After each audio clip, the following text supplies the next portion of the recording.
it's over for now. And happy the salmon and steelhead are getting everywhere they want to go. The Smith is at 40,000 CFS, the Matt is at 20,000 CFS, and they're both, I think, still rising. So how cool is that? So, and how about this getup, huh? I'm guessing the word dork never came into your mind. Yet. So how many of you know what's going to happen here? Anybody? Jay knows. So you came out without even knowing what this really was. And it took us a while to figure out what it was going to be as well. So many of us are geology types, earth scientists, watershed people, fish people. Those of you that aren't, I will warn you, you have been dropped into the tribe of the geologists. And I am going to tell you what we're going to do tonight. So how do you celebrate what many regard as a disaster? You know, there were all sorts of losses and whatnot, but those of us that conceived and planned this were earth scientists, and we regard floods as a gift. If you're in the land management business and watershed management, the flood is when you find out how you did. It's like the final exam. Turn the crank, you ring the bell. Court is in session. The real court is in session when it rains really hard, and the verdict is in the river. And so Jay Patton and I started talking about this in early fall, and said it's the 50-year anniversary of the '64 flood. We have to do something. And we figured, well, nobody else will. You know, it's a long time ago. Nobody will do anything else with this.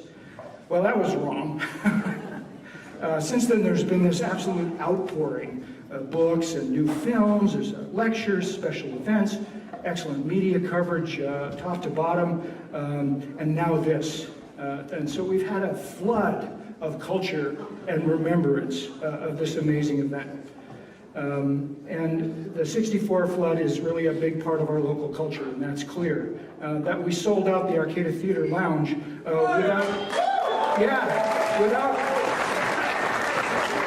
without you even knowing what was going to happen here. You showed up anyway.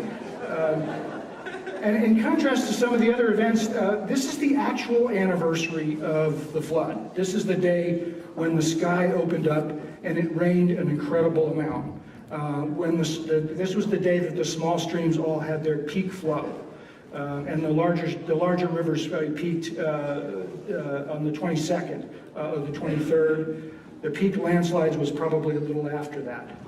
But what we want to do is tell the story, the story about weather-wise, land use-wise, how the landscapes and rivers reacted, and what we've learned so far from this immense flood.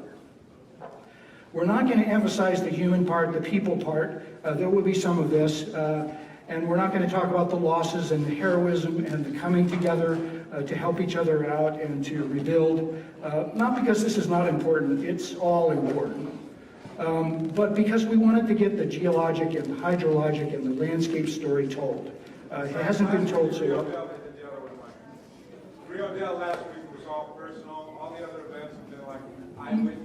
Yeah, it's been the people story, and we wanted to give you the landscape story and the weather story and the kind of, frankly, the science story. Now, you haven't showed up at a science colloquium, but it's going to be a little bit that way, so I'll warn you a little bit. And so this is what this is about tonight. And I will say, you know, we all certainly regret the loss of life and other losses that happened in the flood. So this is kind of a science meeting. And so let's gather a little bit of data. So if you were alive in 1964, please stand up.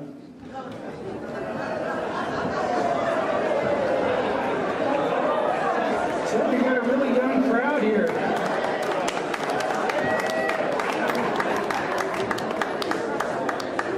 Okay, if you remember the storm and the flood, if you were kind of eyewitness or you remember hearing about it, raise your hand. Okay. And were you on the North Coast at that time? Who was on the North Coast? Okay, only a few people, but those are the people you don't want to talk to because they will have stories for you. So how many of you work in land management or watershed management, fisheries, disaster response? Anybody? Was anybody born in 1964? Yeah. Happy birth year, Scott Grayson. And how about those appetizers? So, we've been awestruck by the size of this event. Like the Redwoods, we never really get used to the size. The word epic, everything's epic these days, doesn't really fit very well. The word immense, I don't know. But like earthquakes and floods, I think what we would call this is a mega flood. So let me tell you what's going to happen tonight. First of all, 1964 was quite a year. You saw some of the nostalgia going up on the screen, and you heard songs from the top 100 in 1964. 1964 really started for us in our culture in November 22nd, 1963, when John Kennedy was shot.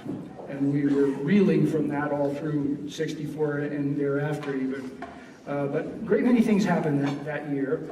The first Ford Mustang rolled off the assembly line at Dearborn, Michigan. The Civil Rights Act was passed. The Gulf of Tonkin Resolution put us formally into the Vietnam War. And the government first declared that cigarettes were bad for you. And the Christmas flood was perhaps a fitting finale to a really remarkable year.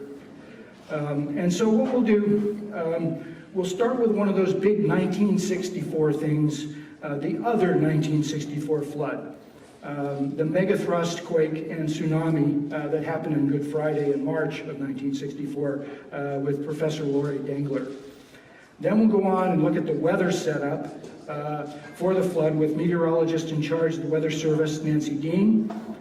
Then we'll go to the largely untold but very important land use story. What kind of things did the flood find in the landscape? What kind of disrupted landscape did the rain fall on with geologist Danny Higgins? Then we'll make our own little rainstorm, and you'll see how that goes. We'll learn about the hydrology of the flood from Randy Klein, then on to the landscape effects with geologist Marianne Mayday. Tom Lyle will explain how the flood changed our rivers and stream channels and how they have changed since. Then we'll show a trailer from a new film called High Water Mark by Jennifer Bell, who's with us tonight.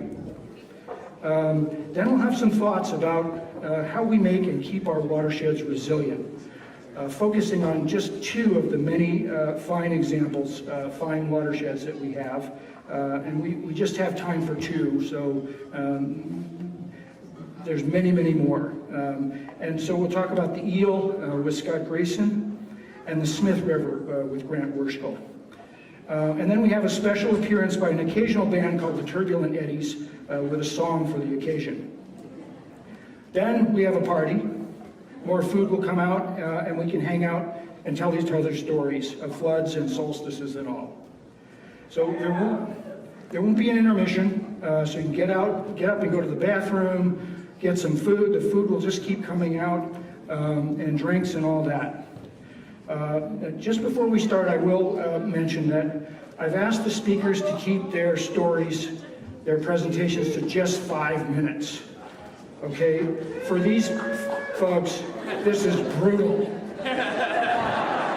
These folks are teachers, they're high-end scientists, they're accustomed to giving much longer talks, and they're accustomed to when they make an assertion, they provide plenty of evidence to back it up. So the evidence has been stripped out. But trust me, it exists. So really, they'll just hit the high points, and of course we have a website where you can go into the gory detail. So, are you ready? Yeah.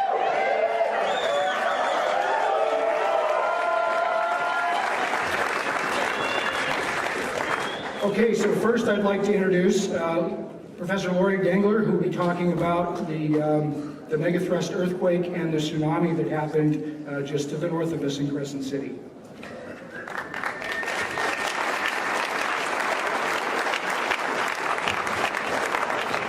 Thanks, to all of you.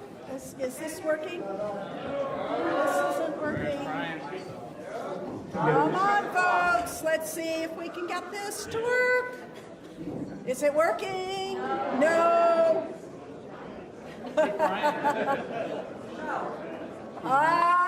Okay, yes, I can hear it. Thank you. So in 1964, I had just finished my freshman semester at the University of California at Berkeley, and that was also it's also the 50th anniversary of the free speech movement, when I got to drive Mario Savio around. And to be perfectly honest, I don't remember anything about this flood. I was way too busy thinking other things. But I have been thinking quite a lot about it ever since. And so I'm going to start out trying to set the stage and to talk about the other water disaster of 1964. So we had a tsunami. A lot of people get confused about these two events.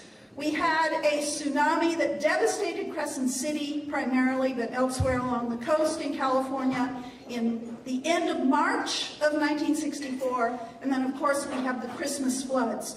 At first glance, there are some similarities. Certainly, the tsunami destroyed houses, piled up debris, and the flood destroyed houses and piled up debris. So the tsunami had its origin in Prince William Sound, Alaska, with a very, very big earthquake. We didn't even know how big it was at the time. It took another 10 years for the science to figure out how to measure a magnitude 9.2. And that earthquake deformed the seafloor, and it, just like dropping a huge rock in the pond, the series of waves traveled out. And about 4 hours later, the first waves arrived on the California coast. We only had about an hour warning because we didn't have a very good warning system at that time. So to give you a sense of what happened in Crescent City, here we have the water level. It was a high tide, very much like the tides we've been having this week. A very high tide, about 2.5 meters. And the very first surge arrived almost exactly on top of that high tide. There were 4 significant surges. The tide gauge broke right about there. And the largest one was about 22 feet above the low tide line, which is really significant. So the whole period of really large surges lasted on the order of 5 hours. Now, to put that in context with the 64 flood, here we're looking at the river stage that actually discharged at Scotia on the Eel.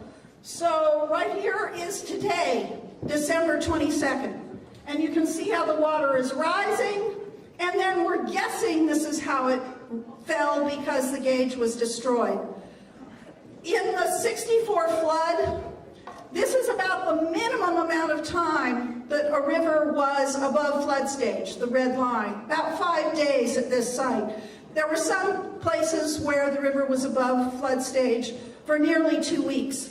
To put it on the same scale, this is the tsunami. So the tsunami duration was much, much less. So the 1964 tsunami destroyed about 30 city blocks in Crescent City. And this is the approximate zone of flooding. And many of the buildings in this area, but not all of them, were severely damaged. There was also damage in Mendocino County. There was damage in San Francisco Bay. And somewhat surprisingly, there was not a lot of damage in Humboldt County. We're fortunate we don't have that much coastal exposure. About $17 million in losses in 1964 dollars. In contrast, this shows the inundation, all in red, from the 1964 flood, just in the Army Corps of Engineers San Francisco district.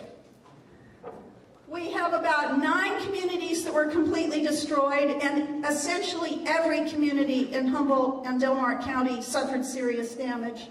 And nearly $200,000 in losses.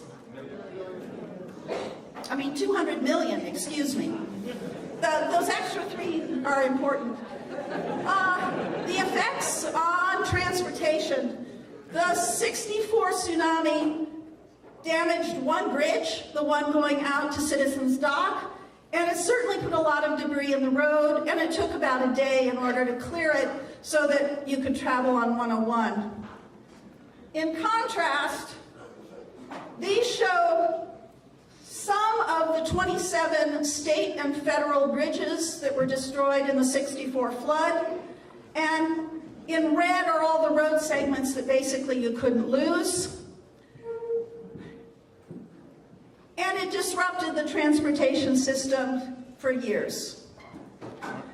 Finally, there was debris in both. Debris and debris and debris. Here is the debris from the tsunami, looking at Crescent City right here. This is all locally derived because there weren't rivers bringing the wood in. This is the same harbor. This is Crescent City's harbor in 1964 in the flood.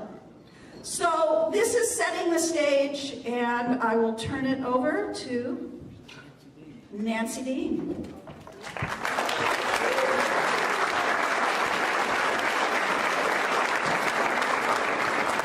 So I'd like to introduce Nancy Dean, the meteorologist in charge at the National Weather Service in Eureka, to tell us how this happened. How did Mother Nature's weather machine result in such an enormous rainfall?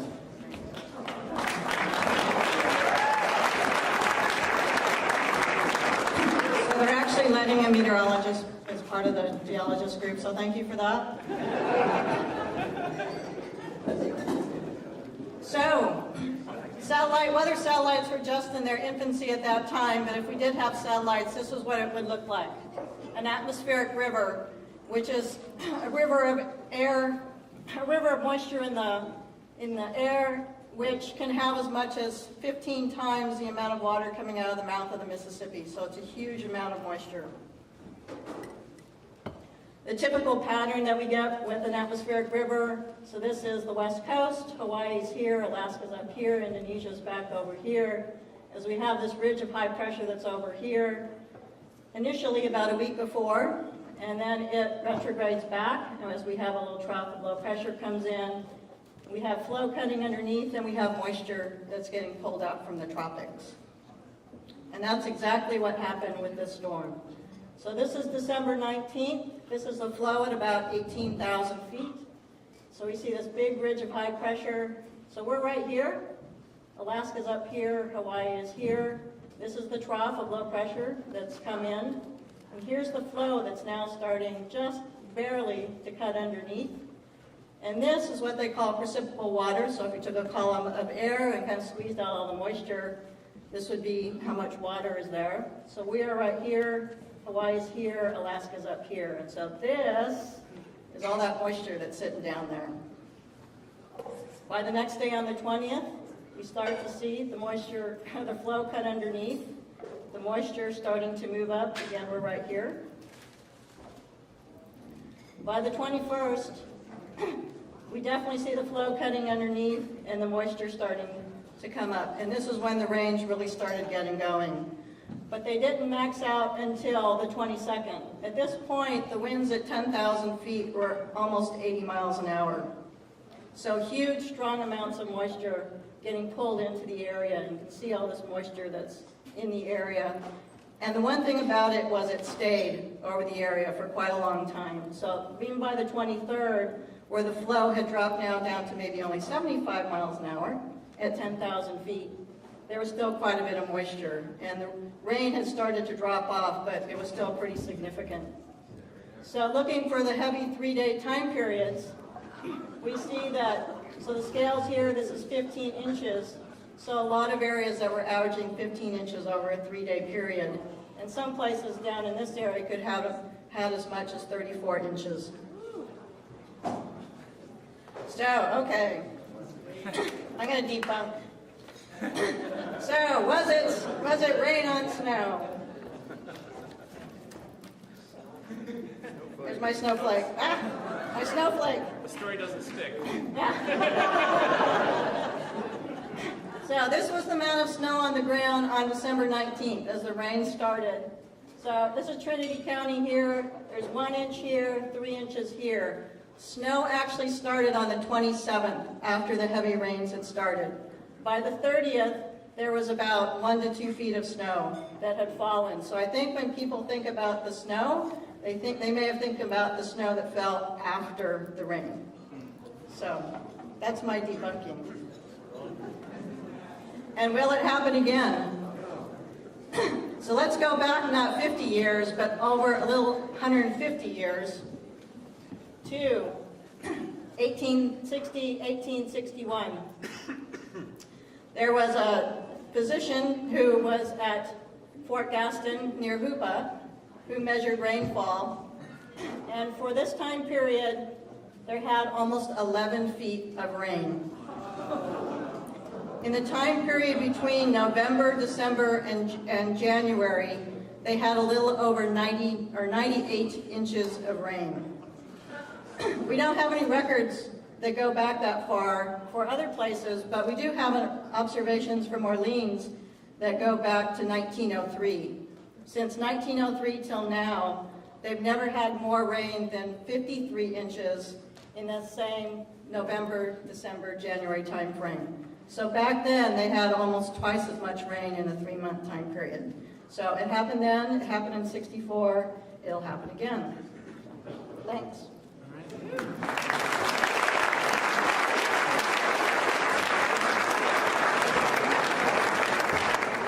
Okay, so truth time. How many of you thought it was a rain on snow event here? Wrong! I did too. And it's funny how things get going like that. I did check with Fred Swanston in Corvallis, and apparently there was a fair snowpack in the Cascades, and the Willamette flooded, but it wasn't as much rain. There was a considerable snow yield there, and a lot of the research that was triggered by the flood was a rain on snow research, and that's probably how this idea got going here. But that idea that it was a rain on snow here is just wrong. So you've learned something today. So up next is Danny Higgins to talk to you about the land use template that this storm found and what that means.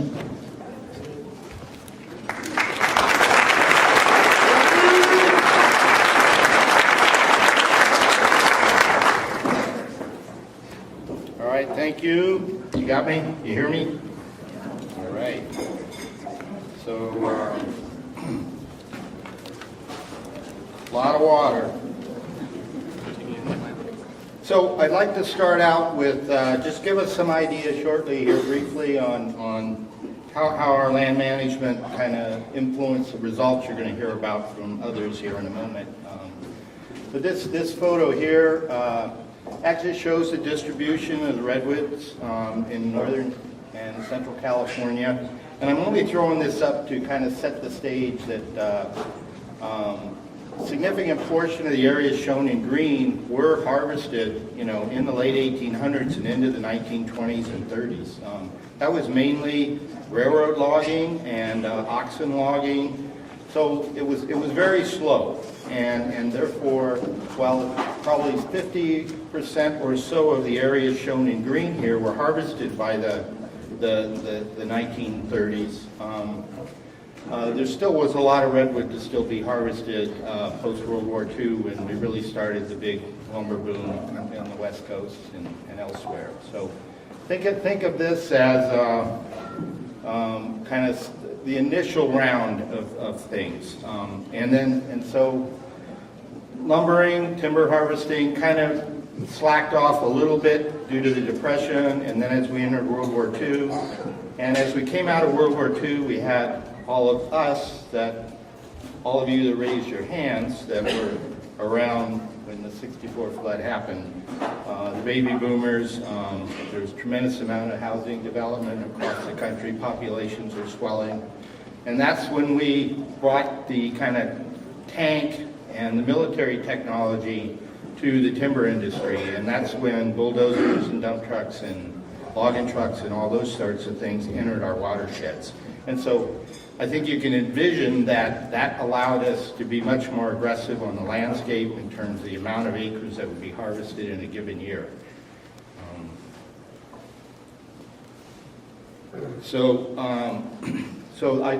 I'm not going to get in all the details here. Over here on the stage is this same map if you want to go look at it in between a break or something. But I think the important points here are to show you that we've got the various counties here, Del Norte County, Siskiyou, Humboldt County in the green, Trinity County, Mendocino County, and various cities located throughout these 5-6 counties. And the important point of the slide is to give you an idea of the amount and extent of the roading and harvesting that have gone on in these basins as of the period of about 1965. So for example, Salmon River here, I have 15 different watersheds: Salmon River, Trinity River, South Fork Trinity, Eel River, Garcia River, Navarro, Big River, Noyo, 10 Mile, South Fork Elk, Navarro, Matole, Van Duzens, Mad, Redwood Creek, Lower Callan. The important point is that each of these, when you look at the map here in a moment, it has a percent that's harvested and it gives an average road density based on the best available information we have. I want to just summarize this, that the colored basins here, the ones that are in red, had roughly 60% of their total watershed area harvested by the '64 storm. The ones that are in blue had somewhere from 35 to 59% of their total watershed area harvested and roaded. And the green ones are the ones that are less than 35. So the important take-home message here is that all of the colored 15 watersheds total 10,900 square miles approximately. And within those areas, nearly 4,000 square miles have been harvested and roaded. And the roads in those areas, based on the road densities from aerial photo work, is probably over 14,000 miles of road were just in these North Coast watersheds. So that sets the stage because those roads are all bare soil areas. And I'm going to show you a variety of pictures that kind of show watershed conditions as of the mid-60s. So more importantly, much of the logging that was done post-World War II up until about the 50s, they were actually still doing a fair amount of selection harvesting, okay? Whereas after the 50s, in the 15 years or so prior to the '64 storm, that's when we began clear-cut logging. So that meant basically 100% ground disturbance. So let me jump through some of these slides to give you an idea. So obviously there were no forest practice rules in California prior to 1974. So landowners could do whatever they want, sort of, to access this resource that was on the ground. So many watersheds, the channels were heavily impacted directly by the harvesting and or the roading practices. Riparian conditions, there was no such thing as riparian leaf strips along our streams. This is a pair of photos that I want. This is in the Salmon River watershed. This is a 1955 photo. Notice that big bend in the road there and this little spur taken off here. The more forested areas are north-facing slopes. The more chaparral areas are south-facing slopes. Hey, keep in mind this area right here. There's been a little bit of selection harvesting as of '55 in the Salmon River. And this is the same junction, that road, and you can see this advent after the 50s of widespread clear cutting and roading to access these areas. And you can see additional harvest here, and there's been much more, kind of more selective harvesting in this area. So this is obviously the remaining redwoods. This is a photo from Oric in the mid-60s showing these kind of one logging road, loads of tree going out. And for in the redwood region, we pretty much cut out the remainder of what was left on that first slide that was shown in the green areas. This is a photo on the ground in Bridge Creek in Redwood National Park in the mid-60s. You can see extensive roading and ground disturbance. And many of these areas, especially in the redwood region, were burned following the harvest. And For example, Marianne will talk more about this, but there are some fairly prominent landslides visible in a few of these photos. 3 minutes. Tall Trees Grove in Redwood National Park, situated here, just gives you a feel for, these are old growth areas still as of mid-60s, and this is the extent of this ground disturbance. So you've got major roads, but extensive amounts of skid trails. So if we figure the skid trails are like 4 times what the roads were, so there could have been over 57,000 miles of skid trails just in those colored watersheds. Another example of a near-ground photo of, you can kind of see the succession of harvest in these various areas. Old growth here, channels had very little stream protection, and envision all of this bare disturbed ground and the type of rainfall that we were just hearing about in terms of its ability to erode and produce and sediment and deliver it to small streams, which then eventually was delivered to larger streams. This is a photo in Elk River, drains to southern Humboldt Bay, the same thing, 1966 photo, and just gives you a sense for the extent of the eroding and the skid trail networks in these watersheds. This here is Elk River right down through here. This is probably mid-50s logging in here, starting to green up a little bit, but we had a lot of vulnerable ground when this storm came through. Likewise, this is in the Van Duzen River, one of the forks of the Van Duzens here. We get into more of our mixed oak woodland, grassland settings inland, and you can see that most of the fir pockets that were in these meadows have been thinned out, and extensive ground disturbance where the forest was denser. Another view in the Van Duzen, see some remnant old growths, but it just gives you a sense for what the state of our landscape was throughout the North Coast when this storm arrived. And likewise here, here's the Van Duzen, there's Grizzly Creek comes in right there, this is that bend, and then this is the inner gorge of the Van Duzen, and you just see widespread timber harvesting, some selected areas that are probably from the 50s, but clear cutting has definitely become the norm. 1 minute. Okay. And likewise here, this is in the Eel River, middle eel, large landslide. Here's the main stem eel. Again, we're in these mixed grassland areas, a lot of earth flow country, but extensive harvesting with some remnants of old growth still present. Another view in upper Eel River. Again, you kind of get the sense that we were kind of like ants on the landscape. And this is the final couple photos here are, this is in the Garcia River as we go further to the south. Main stem Garcia is right here. And this photo is actually about the 1970s. But you can still see that much of there's very little old growth left on the landscape. And all of these photos I've been showing you, there's roughly about 4 square miles in each of the air photos. So finally, the last shot, this is in the middle Garcia, Signal Creek's here, the Garcia main stem flows right through here, and you just get a sense for how actively and heavily disturbed the landscape was. So I'll come back to this. This, as I said, it's sitting up here if you want to take a look at it, but in those colored watersheds, as the storm set in on us, we had 14,300 miles of logging roads, on the order of 57,000 miles of skid trails, and nearly 4,000 acres in those colored watersheds have been harvested just prior to the storm. So it didn't have anything to do with tough logging, right?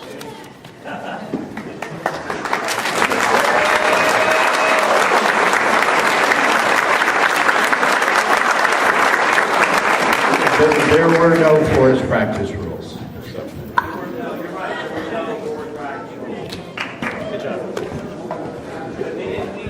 Okay, so much for the eco-bummer portion of our show. It's a story that needed to be told. You don't find this in most of the accounts, and I thought it needed to be told because there's some myths out there that land use has nothing to do with it, which is certainly not true. So now it's time for you to become involved. What we're going to do is create our own, we're going to simulate a rainstorm. At least we're doing a kinetic and audio simulation of a rainstorm. Okay, you may have done this in 4th grade. It's called the rain game. It's normally done in a circle, but Vicky Ozaki and Marianne Mayday and I kind of figured out how we could do it in this kind of a group. So put your arms out like this, and your hands are pointing in the direction of where your cue will come from. Calm down now. Okay, so your cue will come from the side where your hands are pointing to, okay? All right? Okay, you can put your hands down, unless you can leave them up if you want. So what we're going to do, and there'll be no talking. You too, Patrick.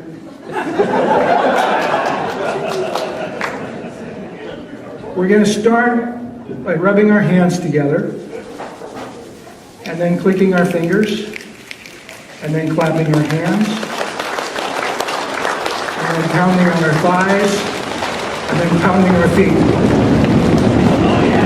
Okay? And then we're going to back that up, okay? And so here's how it will work. As Vicky and Marianne come by your cue area, you'll change to the next thing, okay? And they'll be giving you little cues as to what it is.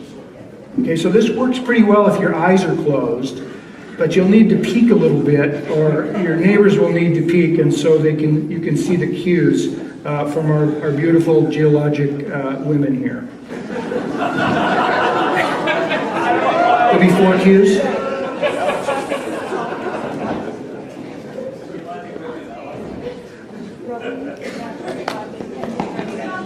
Okay, we're going to just have 4 cues, and we're going to pound our thighs and stomp on the ground at the same time. Okay? And this is the peak. Okay, and so as they go, you watch with your peripheral vision, even though your eyes are kind of closed and you're listening, to them as they come. And so this will change incrementally. This will sweep this way, and then this way, and then this way, and then this way. Got it? It's not too hard. Okay? We're going to do this. Don't do it. We're going to do this. Wait, do this. No, sorry. We're going to rub our hands together. We're going to snap. We're going to clap. And then we're going to do this. Then we're going to back it up. And back to this. Back to this. Back to this. And the storm is over. Okay? And so as they move, you take your cue. Here we go. Wait until they come past you.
All right.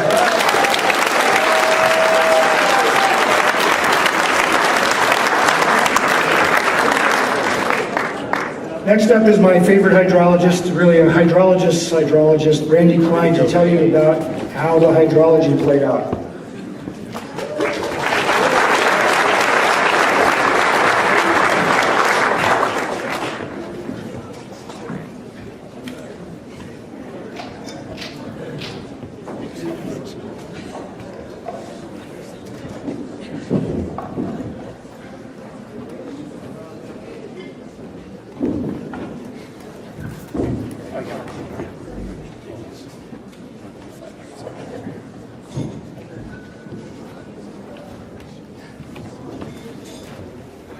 Hello, my name is Randy Klein, and I'm a hydrologist. And I live in a floodplain. So that was my confessional. I think I just completed the first 3 of my 12 steps. I also have an apology. I'm going to show some graphs. I think we'll be done for it. So the 1964 flood was about the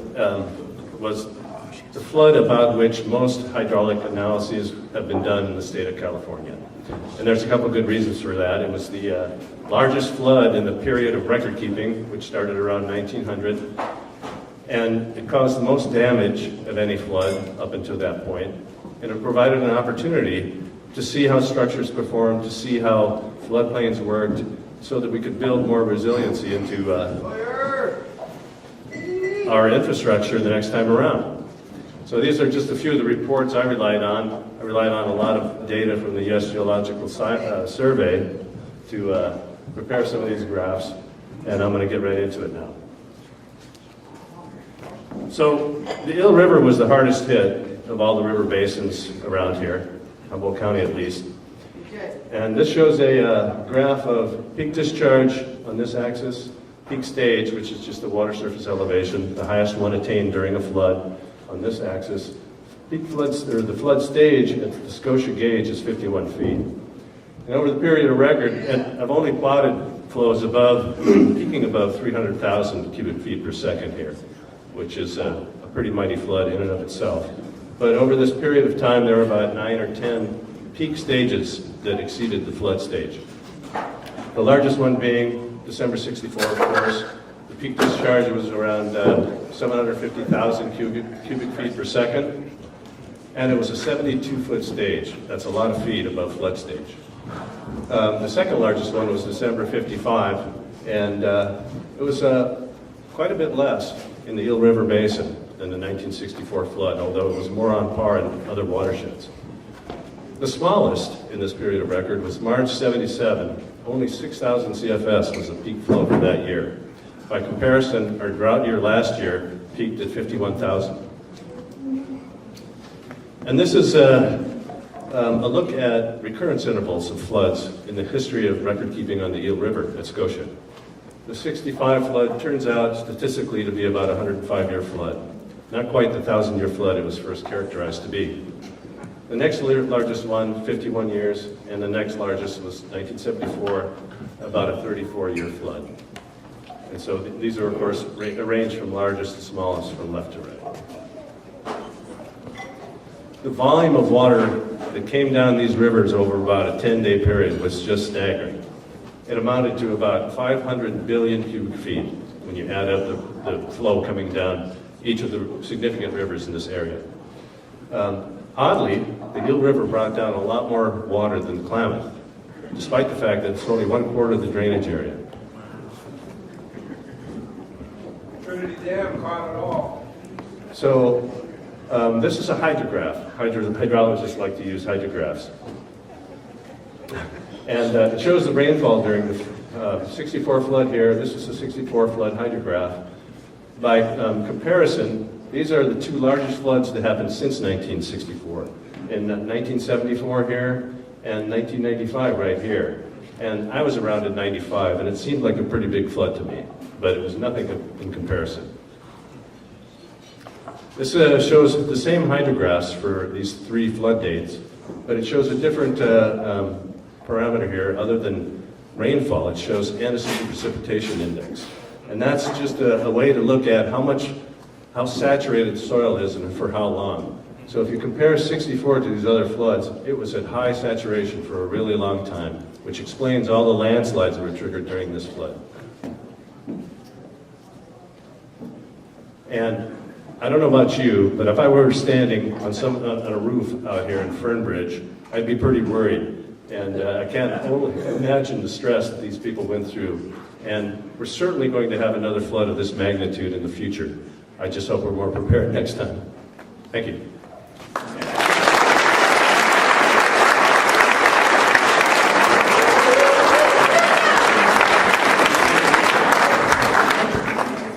Next up is Marianne Mayday. recently retired from the U.S. Geological Survey, to tell you about how the landscape effects worked.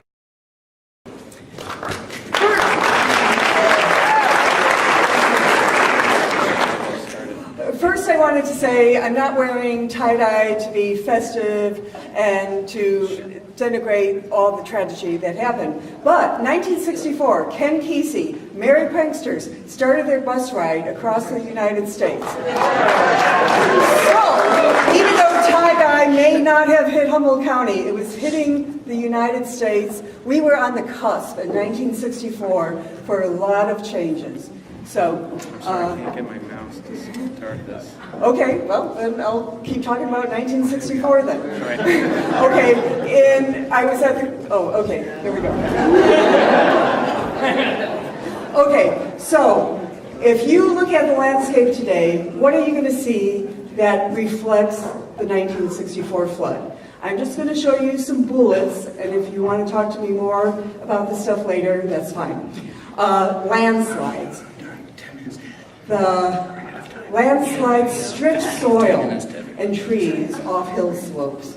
And the 1964 flood caused massive landsliding on the north coast. Entire hill slopes fell apart and put soil and rock into the rivers.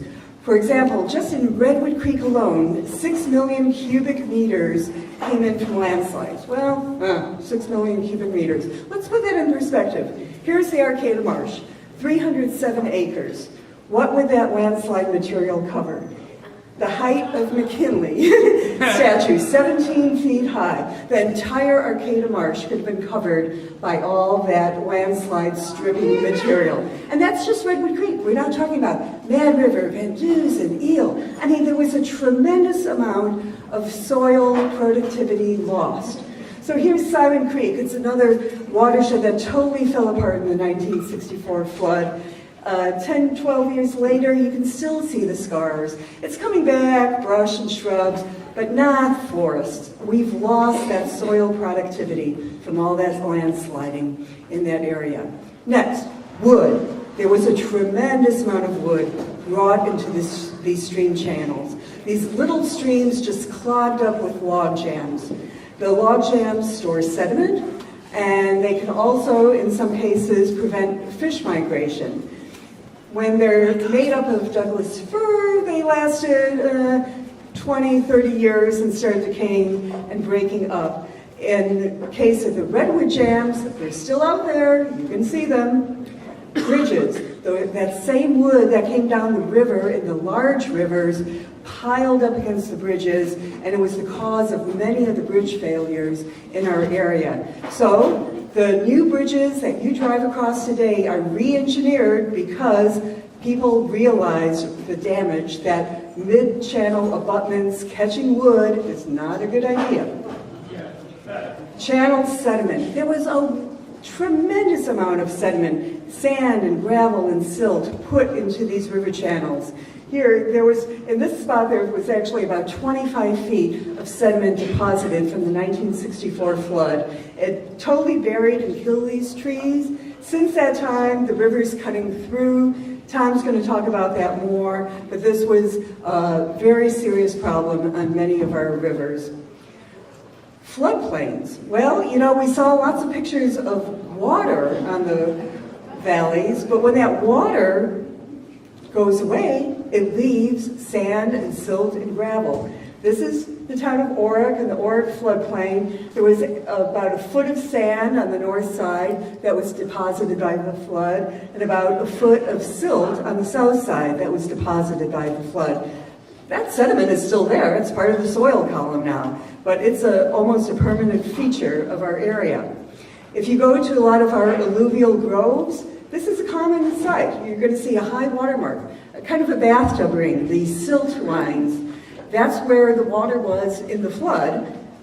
But it's not only that the water was that high, if you scuff your feet under that redwood litter, you're going to find fresh deposits of sand and silt from those floods. So that's another permanent feature from these floods. Near shore deposits.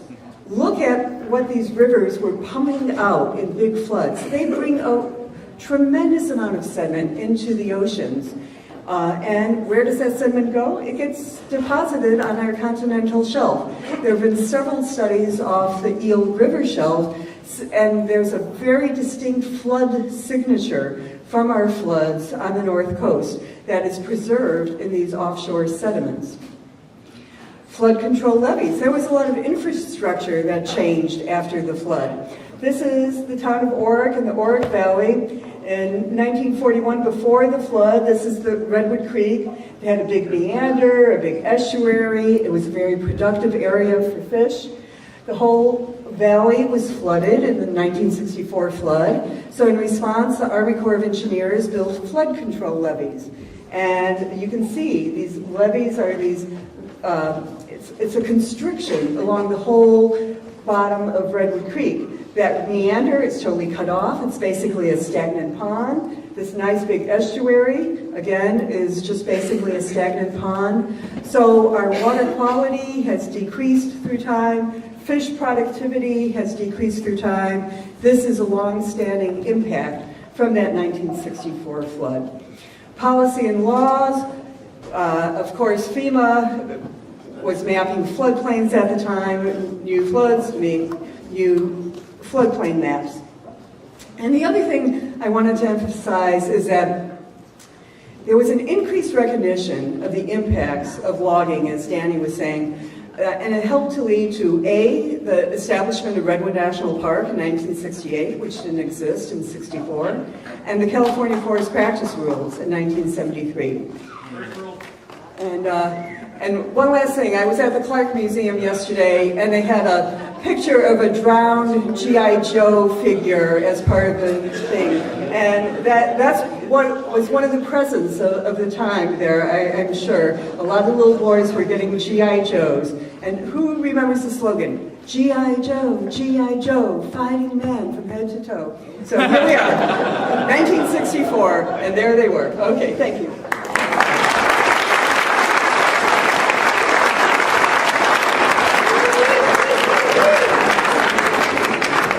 I've got just a few flood tidbits for you. So on the Smith River, it recorded its lowest daily average flow ever, 160 CFS, on October 24th of 1964.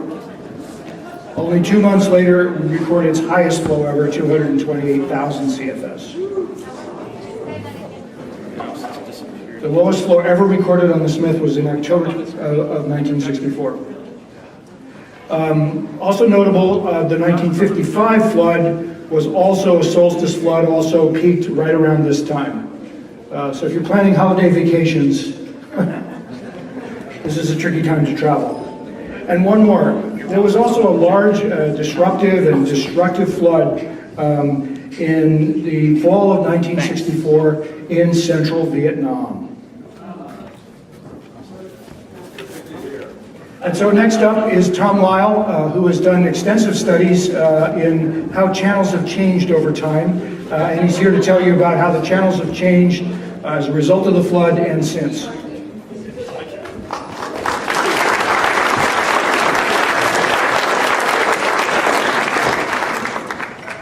Well, Humboldtians, here's your favorite landscape with some of your favorite rivers, and everything there is organized to convey water, sediment, and wood to here, the ocean, eventually.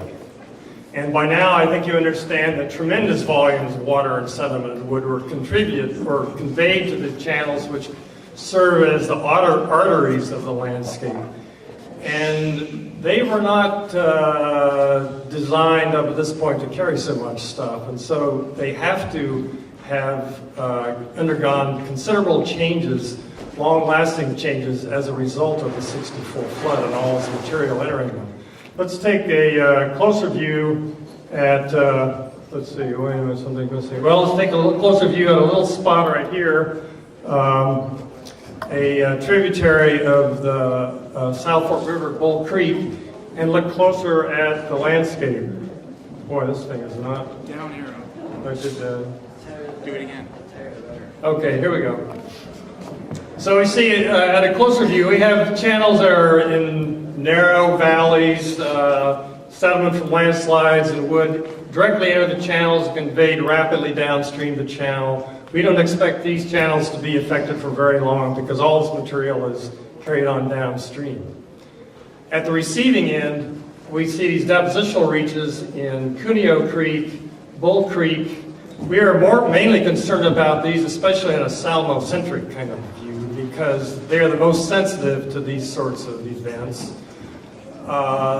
These effects are going to be longest lasting because it's going to take a while to get the sediment deposited out of these low gradient reaches.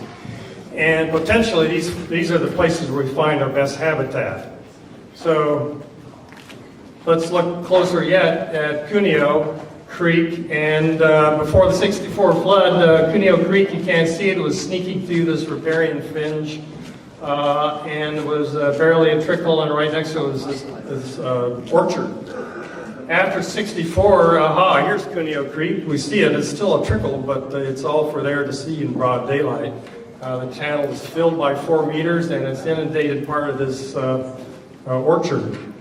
And these sorts of effects of filling of channels by meters and meters of sediment were not special to the small rivers like Cuneo Creek, but also to big rivers like Black Butte River and Redwood Creek. And so what once were diverse, shady, cool channels are now hot and shallow. And so the first thing that's going to have to happen to recover these stream channels is for that excess sediment to be carried away. We have gifted with some cross sections, and I won't be yanked off of the stage by showing too much data, but just to be short, that these cross sections give us the means to look at time trends in bed elevations and see how long it's taken for this sediment to move out of these systems. And for this example, there's about 7 meters of sediment that have been taken out of this section of Redwood Creek in about 25 years. And if we look at all of the places that we can do this with lots of liberal assumptions and extrapolations that are suitable for a gathering, if not a scientific symposium, we can construct a graph that looks something like this, and the no-brainer is that the more sediment you get to fill the channel, the longer it takes for that sediment to exit than the smaller ones. But one of the bottom lines is here we are 50 years after the '64 flood, and by and large, the excess sediment is gone. So that stage, the first initial stage that has to happen, has happened. But that's not enough. Here's a stabilized channel that is otherwise boring. Where is the riparian vegetation to provide the shade? Where is the diversity in the habitat to provide all the living stages for fish? And so one of the things that has to happen is riparian vegetation has to become reestablished. And this happened pretty quickly when the channel stabilized. We get alders and willows growing next to the channel. And years later, with the help of some foliation of these leaves, things look even better with the growth of these riparian trees.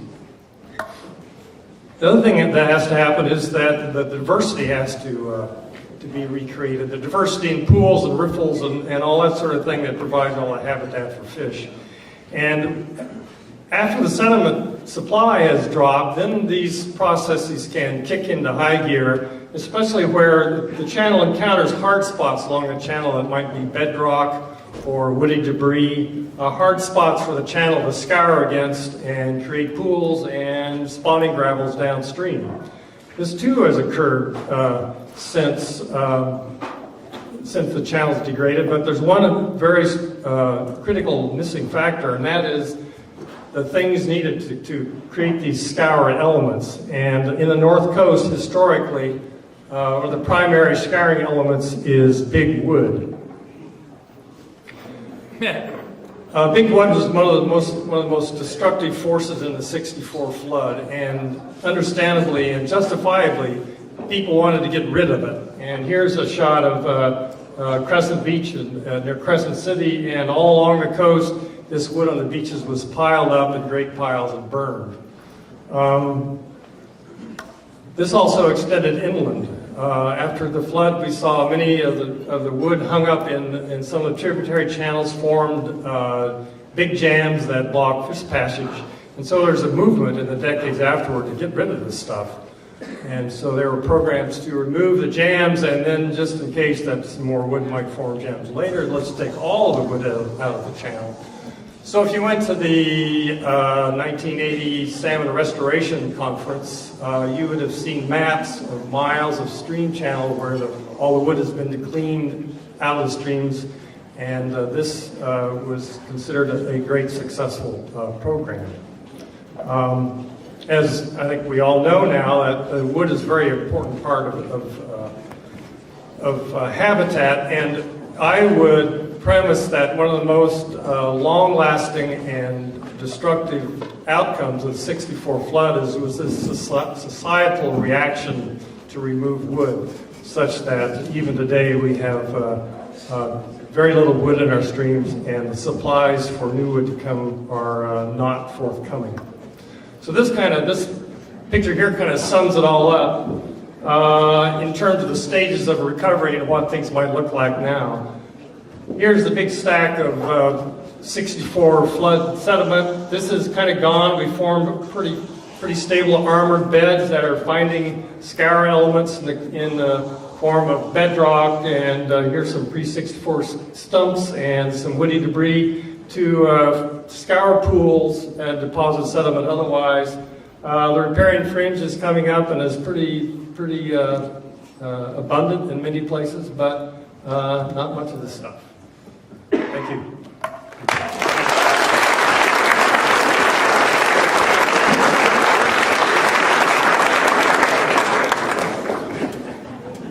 Okay, we have a new movie is in the making, I think almost done, but Jennifer will tell you about it. We have a preview of it, a beefy 17-minute trailer called High Water Mark. So Jennifer? Right here. Oh, right behind me. Yeah. Okay, here we go. I really appreciate being invited here to talk about this film. We started, we're a small group of film producers called Jetamiro, and it's myself, Jennifer Bell, Ted Okel, Michael McClyman, and Robert Stoneman. And last November, we started talking about what would our next project be. We did a short film called Great White Encounter about Scott Stevens, who was attacked by the great white shark out here at Bunkers. And so we wanted another project, and I said, you know, that 50th anniversary, that flood's coming up pretty soon. We did the math and figured out we better get on it. So we started doing interviews. We did over 60 interviews of local people who experienced the flood from here, you know, the southern part of the region, all the way up. We went to Klamath and Requa and east to Hoopa and South Fork and lots of different places. And so we don't want to talk too much. I don't know, Ted, you're the executive producer. I don't know if you have anything you want to add. We'll just go right into the trailer then. Yeah, we'll go right in. We just want to thank you for letting us crash your party, Yes. filmmakers. We're learning some good stuff.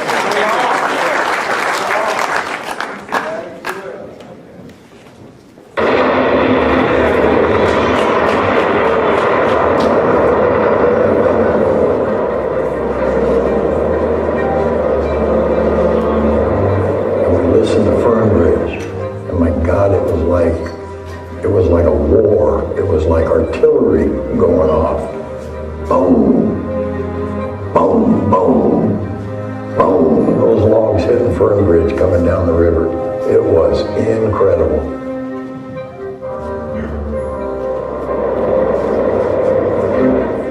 Dad and Uncle John, they cut a hole in the roof, so they kept looking out, hoping to see someone coming for us. And then at some point, my aunt's house, and they had barns, and garage, sheds, chicken house, all of that washed away that night.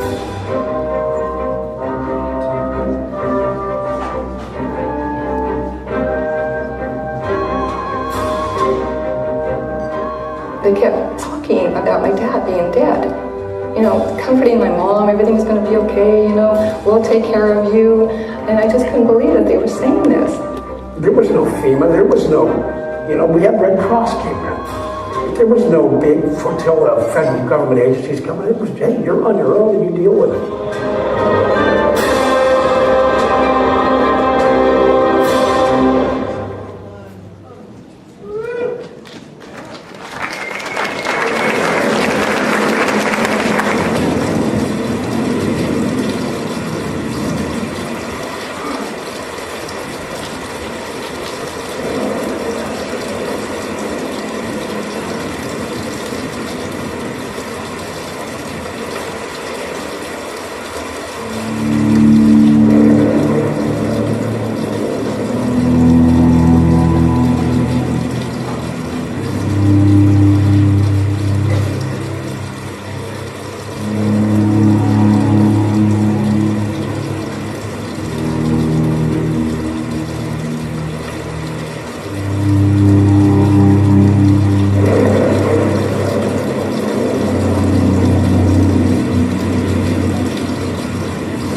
We have a lot of different stories.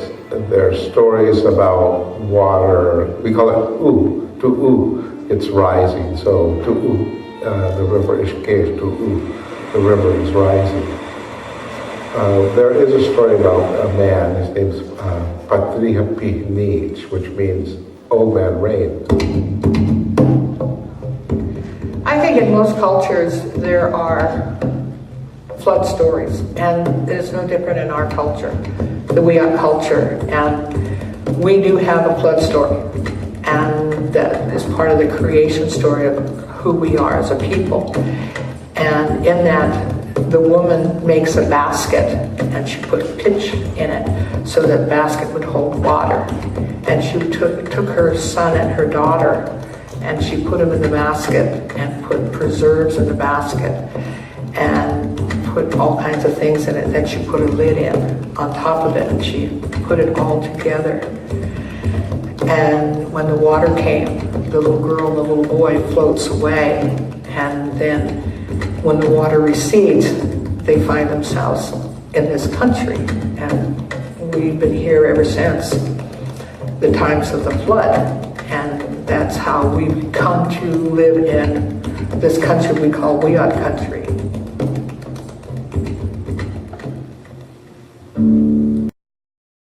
Yeah, the impact of different human activities on some of these floods is a subject of controversy, and it's difficult, I think, to measure in some cases.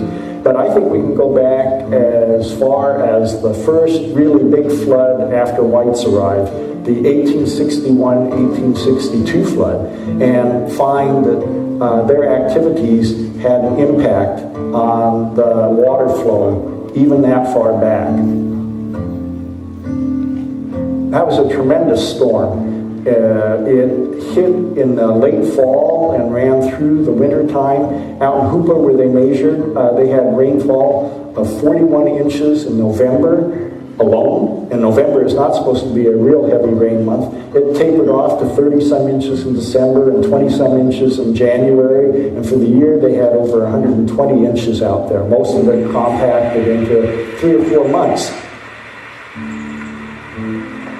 The amount of water coming down the Trinity and the Klamath River was tremendous, and the way to gauge the level of that flood was the effect that it had on the Indian villages along the river. And you have to remember that the Indians had been there for a really long time, and they had seen high water levels, and they had figured out, well, where's the safe places to build our villages? And so they made sure that they built their villages along the Klamath, especially, much higher, or certainly somewhat higher, than where the highest flood water had ever come within their memories. So the 1861-1862 flood comes along, and guess what? It washes out some of their villages that were built specifically to be above any flood that had ever occurred within the handed-down, transmitted memory of the tribe. So it could be that this was just, a monster event that was much bigger than anything that happened in 1,000 years, say. But I think that the effects of it were exacerbated by the mining that had occurred on the Trinity and the Salmon and the Klamath River over the 10, 11 years that whites had been there. This river has been up and down like a yo-yo. But in the old days, it was deeper. But everybody wants to blame everything, and I'm not sticking up for the loggers, but everybody wants to blame the loggers for everything. But what it was, my grandfather explained it to me because he helped build roads for them. It was the Division of Highways back then, not Caltrans. They had no means to haul all the, I call it broadcast, all the stuff that, when you're digging in a bank to build a road. They built 101, followed the river. They built the railroad, followed the river, and shoved all that topsoil, everything, rocks and everything, it went into the river. They didn't haul it off. It just went over. So what that did is it filled the river bottom up. So when the river bottom gets filled up, it has to go up higher, right? And when it goes up higher, it takes in more land. And pretty soon it fills up even higher. And then all of a sudden it's like a snowball effect. Pretty soon, it just keeps getting higher and higher and higher. And then when you have a big flood like 55 and 64, people just don't realize the damage that was done back then. All that from Willits, all the way down to Eureka, that whole railroad, they just shoved everything in the river. They didn't have any way to haul it off. Well, in the Eel River Valley and in most of the river valleys in Humboldt County at least, you had a mix of people, but by 1964, there were agriculturalists, farmers and ranchers who were living in the river bottom areas, and you also had an influx of people since World War II who came in to do logging. That was a big change. Before World War II, you would have large lumber companies like Pacific Lumber Company sending workers out to temporary camps in the backcountry and cutting timber, and that happened in a number of places around the Pepperwood and Shively areas. But after World War II, you then had a lot of small, almost family-sized operations where they would set up their own mill and some small drainage and start cutting Douglas fir, which had not been cut much up until that time, and they got out of the redwood belt to some extent. So you had those sorts of people, and you had, at least along the Eel and the South Fork where the highway went, you had people who were associated with the tourist industry. And you had a lot of motels, you had some markets, you had fishing tackle shops that catered to the people who came up here to fish and swim and do things like that. So it was a mixed community by then compared to, say, 50 years earlier when mostly it would have been ranching and very little of the other types of employment.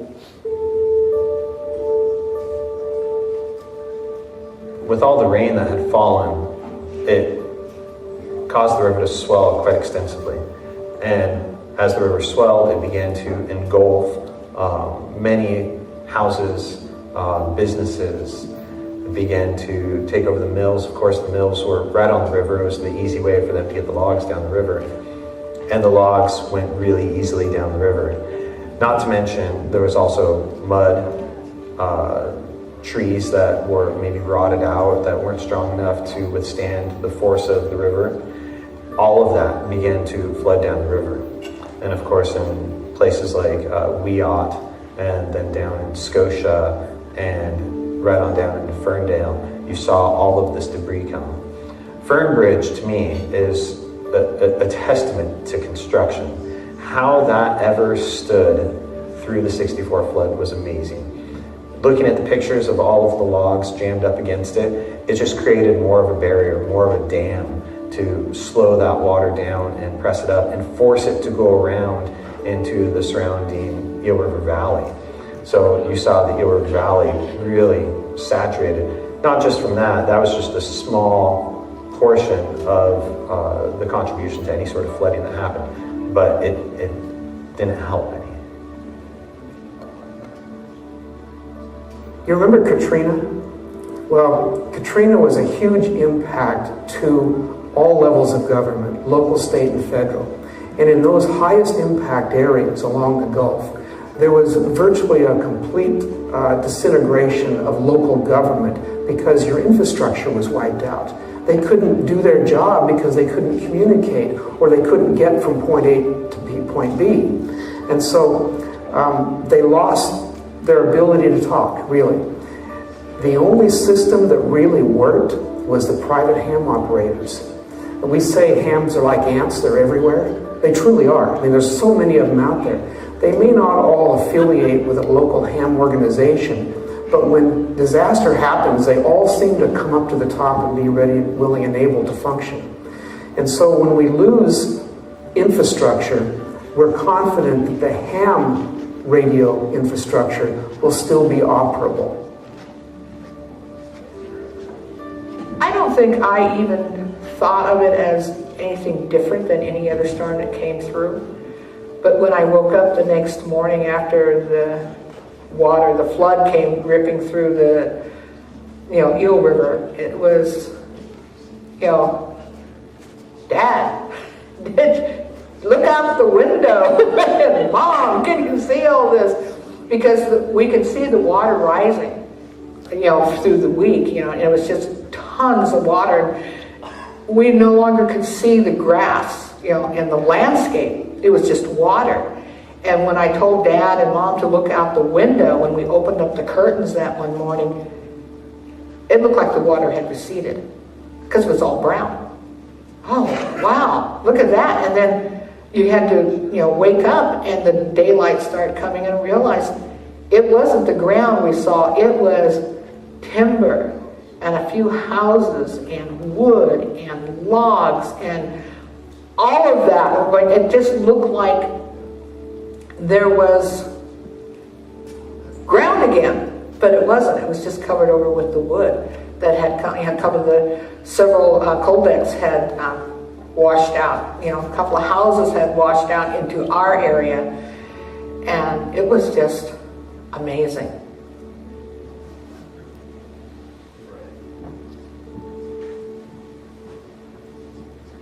My second son had a 2-story house right there, and it just picked it up off of whoever built it. They didn't attach it to the foundation. It just picked it up and went down there. And I had some Indian baskets, and I had 2 baby baskets, and they were in my son's house. And that house washed down to Turwell Creek, where the little bridge goes across, and it went down in the creek and lodged. And after the flood, it was still there, and the baskets were still there. We got along real fine, but like I said, I had 22 people in the house, and that's only got 3 bedrooms. But we have quite a big attic, and we could have put them up there, but we didn't. They just put them on the floor. In some cases, there's nothing left, to clean up. I remember the huge helicopters coming in with clothing and food, and one of the things in our community when there is disaster is because we usually only had 1 or 2 stores at the most. The stores get wiped out immediately, and only the families that did their own subsistence canning and grew their own vegetables and things were probably, fine for 30 days or plus. But there were many of our families who ate sea rations, which were quite the novelty, actually. And I remember thinking, too, in the clothing that was brought, there was like formals and all kinds of, crazy kind of clothing that we just kind of laughed about as like, why would we use that now, But there were also things like jackets and blankets and, things that we could actually use. We have over 100 years of observations, meteorological observations, sitting back in our storage room, going back well into the 1800s. And this book is the book of observations from 1864. So this is where you'd see the flood, this is where you'd see the tsunami, and everything else happened in 64 weather-wise in the area of Eureka. 15. So here's the 18th of December. You see it started raining here in the second column. And then it kept raining every day, just a little bit at least. This is the 20th, had a little bit of a break, still some precip. And then the 21st, it rained. 22nd, it rained. 23rd, it rained. 24th, it rained. Christmas Day, day after Christmas, right on through the end of the month, we have measurable rain every day here at the office. Right on through the 31st, measurable rain. Pretty amazing.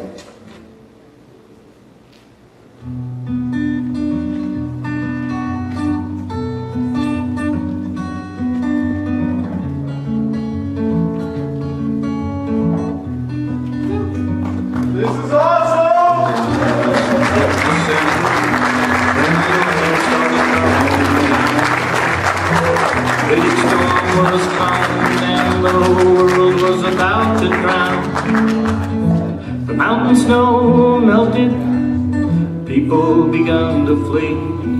But for some it was too late when the river became a sea. By Christmas Eve the valley was a captive of the muddy flow. Noah had someone in, but how were they supposed to know?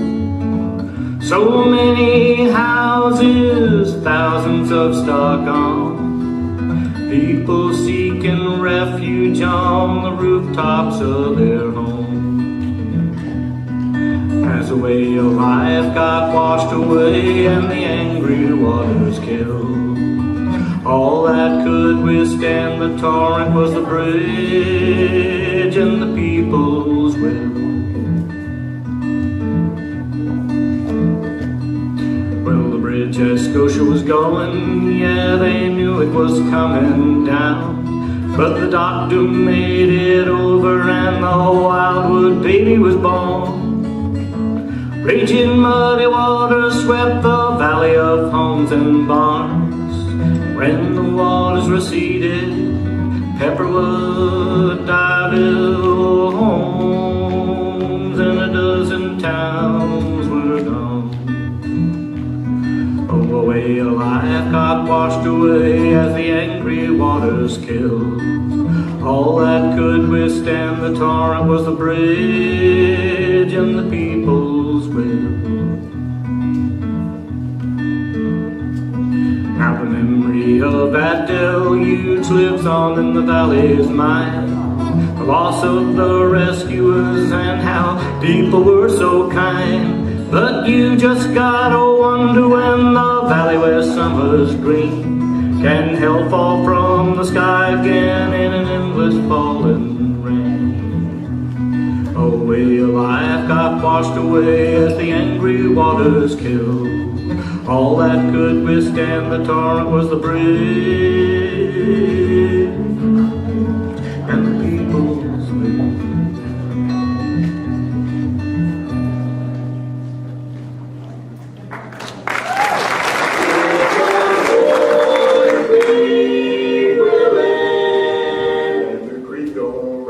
If the Lord be willing and the creek don't rise, we will soon be together once again. With a howdy and a handshake we will start congregating.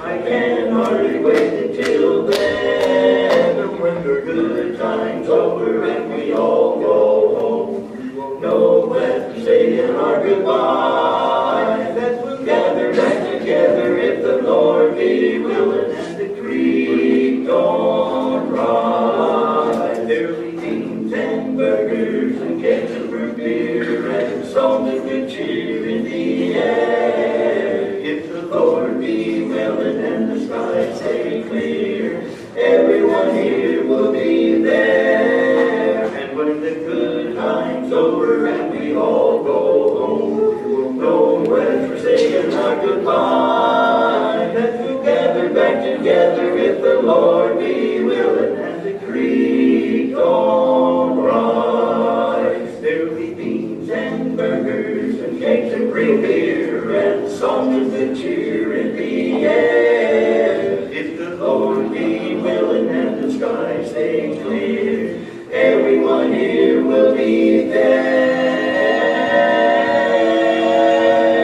And when the good time's over and we all go home, we will know when to say our goodbye. If the Lord be willing, we'll gather back together. If the Lord be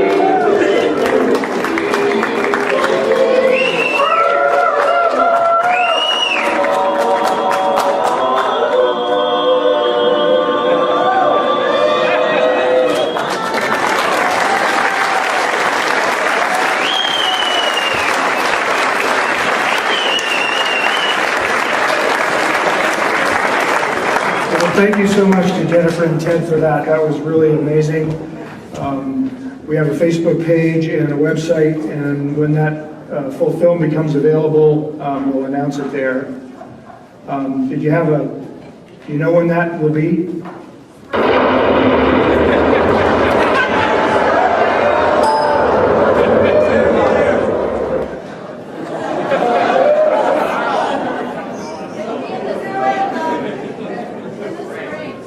the spring, so that'll be available in the spring. And then the website and the Facebook page also has a number of other film resources. Of course, there's the excellent movie that was done by the state of California about the flood. It's 27 minutes, and many of us have seen it, so we decided not to show that. There's some clips in the before and after sections of the event tonight, but that's available on there as well. And if you haven't seen that, that's worth watching. So there's a saying that the biggest one is yet to come. And of course, that has to be true. And of course, a mega flood will happen again. And we don't know when it will happen. It could be next week, or it could wait for a number of years. And so the question becomes, are we ready? What have we done? And what will we be doing going forward to make our watersheds resistant and resilient to these large events? And so we just want to do a sample of a couple of basins that have very active management and lots of conservation activity going on. It'd be really cool if we could do them all. We could do the Klamath and the Gualala and Redwood Creek, et cetera, et cetera. That would be for another day. So what we have for you is just two basins, the Eel River with the Executive Director of Friends of the Eel, Scott Grayson, and then the amazing Smith River with the Executive Director of the Smith River Alliance, Grant Burchell. So tell us how we're going to do it. Thanks, Mike. I just got to say, this is a great event, and it's a great event in large measure because Mike Furness decided to put it on. If you really want to bring some warmth to science, get a furnace, as I always say. So look, I am not a scientist, and you can tell because I didn't bring a bunch of graphs. So bear with me, I just want to say a few things. The first thing, though, I got to say is you're almost done. It's just me and Grant, and then you're going to be out of here, so hang tight. Really, for me, the big thing about the 64 flood was beyond the fact that I was born in 64, and so it kind of bookends my universe, is flipping that around and looking back the 50 years before the 64 flood at how much our world changed from the time when my grandmother was born to the time when that happened and reshaped this landscape, and how far we've come today, and then flipping that forward again. What's our world going to look like in another 50 years? How do we think about the resilience that we're going to need to deal with that world in the three different levels that I see staring at us in that movie? That's obvious. The infrastructure, our roads, our built landscape, our community. Who are we? How do we pull together in times like this? And third, the ecology. And this is the part that hasn't come through to me so far tonight, but is the essential background to all of this. 1964 changed the world completely for fish. We see that world, we recognize those people, we remember those times, some of us. But for salmon, 1964 was another country. And it hasn't really come back. And we haven't ever really got the fish back, ever, that we had in 1963 in the South Fork of the Eel in the Trinity. So, we ask ourselves, what changed? How do we change it back? And I was talking to Bill Trush before we started this thing up, and he said, in a lot of ways, I think the eel's a lot more resilient than it was in 1964. We haven't done, for the last 50 years, a lot of what Danny showed that we had been doing in the 15 years before the flood. We've really backed off. We do have a Forest Practices Act. Thank you, everybody who worked for it. There's a lot to do to make it better, obviously. But in other ways, we are so much less resilient than we were in 64. We have so much less we can afford to lose. That elasticity that is our collective capacity, whether it's us or the ecosystem, to absorb more impacts, keeps getting sucked out. We have less bounce And we have a system that's being driven steadily to the wall with greater temperatures, with this whipsaw of climate extremes and weather extremes. And as Mike says, it's going to come again. Where will we be then? I think we need to think, we all know this, we got to think more about the whole system. You know, we have the freshwater piece of a great freshwater ecosystem. We have not just salmon, but lamprey and sturgeon, who are sort of the representatives of that saltwater guild. It's our job to put the pieces back so that those guys can do their work and put the forests back and put the rivers back together. Okay. We're stretched in a way between these global and local challenges. The only choice is to do both. But what a great place to try. Thanks.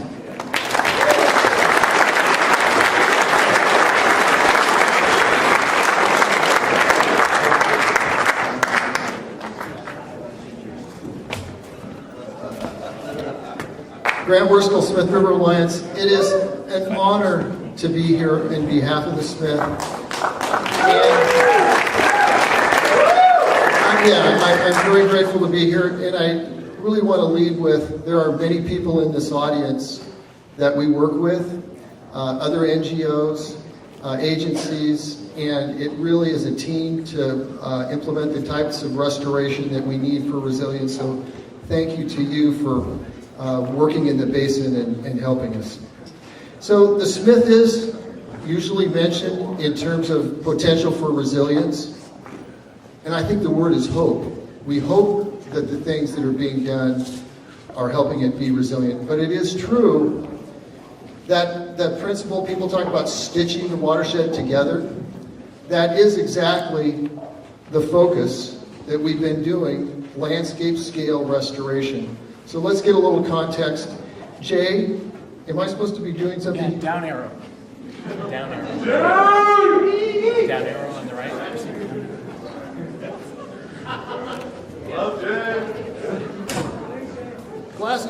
Glasses can be a good idea. Okay, so a little context. So let's have a little context about the basin. There's a lot of public land in the basin, and there's been a lot of conservation in the basin. So mostly public land, and of that public land, most of it is in the Smith River National Recreation Area, which is a more protected designation than just regular Forest Service land. There's chunks of it, big chunks of it, in the Siskiyou and Kalmiopsis wilderness, a lot of wild and scenic river protection. These things all help. And in terms of the private land, most of that is in and around the floodplain. So a little context there for you. And scale of watershed. The Eel, it is a much larger basin, so you might say, hey, you're smaller, you might have a better chance. You know, things are maybe more controlled in some ways in terms of these different land uses. Geology and geography, we have an incredibly complex geology, and many of you out there know complex geology. That's usually followed by some extraordinary plant diversity and flora. So some of the greatest conifer diversity in North America. And it's a very wet place. I think actually Mike was the hydrologist in the basin, 81, 82, 250 inches of rain in that year. And now how about this for one day? One day in the Hurdy-Gurdy Creek drainage, 23 inches. Yeah, that's right. It is amazing. It is rainforest, can really dump. So in terms of that stitching back together, so our focus has been in those strategic acquisitions, and right, coming up will be a map and I'll show you. And then, what has to follow, if you're talking about these industrial timberlands, what has to follow is a very large scale of restoration. And so the road decommissioning, dealing with the infrastructure of the industrial timberlands. And, of course, abandoned mine remediation. Somebody was talking about the mining history, a lot of mining history in the Smith. And, you know, forest restoration. And, of course, I will speak also about population assessments. Salmon, I'm particularly talking about in terms of population and habitat assessments. Okay, the map, people. Finally, the map. Right. Okay, so on the white is the private land in and around the estuary, of course. And then that first, really in the last couple decades, really major acquisition, 25,000 acres right here. That was completed in 2002. But again, as you heard, that was a lot of private industrial timberland. And so a lot of work to be done there in terms of restoration, but let me finish in terms of the stitching together. This is all green now, and that is the 9,500 acre Goose Creek acquisition. That was completed in 2008. And then just a little north, Hurdy-Gurdy Creek, that's 5,400 acres. That was the next to the final large private end holding to be acquired. We're about 2/3 done on that one. So now in the context of restoration, in Mill Creek, in about the last 12 years, over 63 miles of roads decommissioned. And that's hundreds of thousands of square yards of just the debris that's been moved, that, you know, you've seen it in the stream beds that Tom's talked about. So much has been moved, but, you know, it's just a start. Over 4,000 acres of forest restoration on that 25,000 acres. So there's been a lot of things done, a lot of large wood loading, as Tom talked about. There's been a lot removed. We got to put the wood back. And so that area has been the largest focus for us through state grants, over $7 million in state grants coming through the Smith River Alliance for that restoration. And thanks to state parks and the state agencies that help fund that. So in terms of the continued work, though, there in Goose Creek, and then what will have to be done in Hurdy-Gurdy, that work still needs to be done. And so there's a lot yet to be done. And, you know, I did say something about salmon population assessments. It is incredibly important, the work that the Department of Fish and Wildlife is doing in terms of escapement and spawner surveys this time of the year. And then in the summer, the juvenile abundance counts. And it's that data that is critically important in terms of pointing the finger, pointing right to where the restoration needs to occur, and also helping to secure the funding for it. So I really want to recognize and appreciate the department for their leadership in supporting that work in the Smith and the other North Coast basins, because as Scott's saying, we got to get back to the fisheries that we have. So if there's a couple, you know, ending messages, you know, from what we see is, one, it's not a sprint, it's a marathon. The restoration is a very long-term endeavor. And again, as I led with it, it's totally a team effort, and many NGOs and many partners working on it, and we just have to, you know, continue that cooperation. And so here's a thank you and appreciation of some of them. I can't list them all, but we do very much appreciate folks through your agencies and your participation. Let's keep it up, because there's a lot to be gained by working together and bringing the resiliency that we need in these basins. Thank you very much.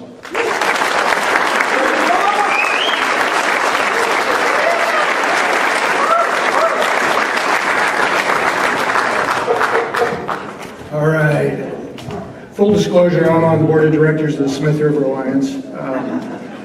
And the reason I thought it was worth my time is that the Alliance is such an effective organization in terms of really spearheading the conservation and the stitching of the landscape back together. That's such an important phenomenon across the West now. Juliette Bone is in the audience, also on the board of directors. Thomas Dunklin, who does this fantastic media work for the Smith, and a bunch of a number of the field workers are here as well. So this is a refuge of the First Order, and it's just here to our north. Our other watersheds, like the Eel, are much more challenging, but we're really securing the Smith River. Go there, it's right to the north of us. So we have one more thing for you.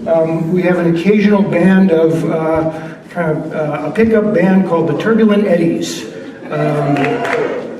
But we're going to give you a break first. We're going to take a 10-minute break while we set up the band, and then bring you back, and you're going to actually help us with the song. So let's have a break, and I'll call you back in about 10 minutes.